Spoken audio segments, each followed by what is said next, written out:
Okay, so we're going to be looking at the HP82 again today.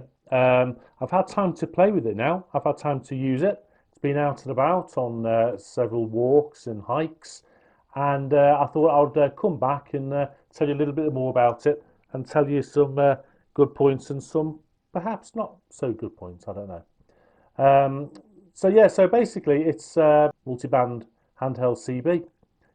There's not an awful lot to say about it really. It's got a lot of the same sort of features as you get on other radios. I suppose for me, one of the big things is the menu system. It seems a little bit easier to navigate on this radio than perhaps some others. The older version of the PNI Escort, the HP62, a little bit more complicated. That video is going to be coming up pretty soon. Um, that's quite difficult to navigate. This one is a lot simpler. So I've already covered the basics of it. You've got your push to talk at the top, your high and low power button on the side, and then you've got two other function buttons here. One's for your backlight. So if you press and hold the top button, it gives you the option to have it on to permanently on, or you can have it so it's permanently off, or you can have it on automatic, which means like any handheld, it'll come on for a few seconds once you press the push to talk button, or any other button on the radio for that matter, and then it'll just knock itself off. The other function button on the side is the squelch open. You can open the squelch like so, and you can close it by clicking the same button.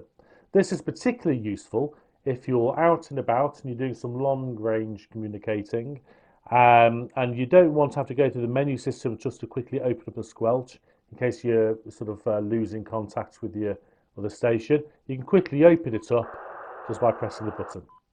One thing I will say, however, is after a while of having it open, I would sometimes forget that that was open, and I'll go into the squelch settings and I'll try and turn the squelch off via this menu. You can't. Once you've selected to open the squelch with this button, you have to close it with that button. No other way of turning it off. But that's only a small thing. It's just one of those things that I wanted to point out to you. So, high and low power. So that's very simple. We can go into high and low power very simply by pressing the high low button on the side under the PTT. As you can see on the top left hand corner, it's saying low. Just one short press will turn on to high power. So that's nice and simple to do. It's always best to use the radios on low power. Always go into low power to start off with. If you can't get through properly, then go into high. So it's nice to be able to change your power settings nice and easily on that one. So the function button then, let's start with the functions. Well, if you go through your functions, the first function, when you press it, it's flashing the little bell symbol on the top of the screen. That is the beep button. So if you want to turn the keypad beep off, you press it, you press the down arrow, turn it off, press function again, and that's saved it and gone on to the next menu. Clear it by pressing the PTT, and now there's no beep. Now, some people like to use the Roger beep. I personally don't like Roger beep, but some people do. So to get the Roger beep, you press the function button once, press it twice, okay. You press it the third time, and you got the little note symbol at the top. Press your down arrow, missed it. Let's try that again. Function, turn that on, and every time you transmit now, it beeps. So that's the Roger beep. I'm going to turn that one off. Oops, wrong one. Let's turn that one back on. Turn that off. There, so Roger beep is now off. I've turned the keypad beep on because I do like that feature. So, two pushes of the function button gives you voice activation. So if you've got a microphone plugged into the top, you can have it so it's voice activated. Not just a microphone plugged in, but obviously using the built-in mic, and that's where you set the levels. You've got a level between 0, 1 and is it 5? Yeah, 0, 5. 5 being the most sensitive, I think, and number 1 being the least sensitive. So that's that. So that's your ketone, that's your Vox, that's your Roger beep, and then back to normal. Those are the only features you can access through the function button. So we've got dual watch. Dual watch is quite a useful feature. It's not used all that often by myself, but a couple of times it's been pretty useful, I suppose. So to go into dual watch, you first of all select the channel that you want to be monitoring. So let's supposing we're using channel 30. Okay. Now I'm expecting perhaps a call on channel 25. So what we then do is press the dual watch, and then you select the second channel that you want to be monitoring. So let's say channel 25. Press the dual watch button, and now if you press dual watch again, it now flashes and it's constantly scanning between channels 25 and channel 30. And to turn it off, you just simply press it. So press and hold, turn to the second channel, let's say channel 14, press once, and it now flashes between 14 and 30. So it's very simple to do. There's nothing complicated about this radio at all. So the squelch button now, you press the squelch. Now we're on automatic squelch at the moment, as indicated there. Let's turn that off. So now we're on ordinary squelch. So if you want to adjust the squelch settings at the moment, you press once and then this down arrow. So let's go to number 1. There we go. It's open at number 1, 2, and 3. Open at 4. And squelch setting number 9 for where I am under these conditions is set at number 9. So we're just kind of on the edge there. So that's a nice place to be. If we want to set auto squelch, you press and hold. We're now on auto squelch. If you want to view the auto squelch settings, you press once, and we're at number 5. And this goes from 1 to 5, 5 being the highest. So you can choose whichever one you prefer, press it once, and that's where you're at. To go back to ordinary squelch, i.e. to turn off the auto squelch, you just press once. There we go, press and hold.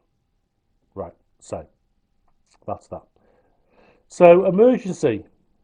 So emergency channel 9, 19, and off. Nice and simple. Emergency channel 9, press it again, takes you to 19, press it again, it takes you off. If you want to go on to scan, you press and hold, and it will now scan all the channels. Not pick anything up where I am. I'm not surprised with this location and this antenna, but it'll scan until it picks up a signal.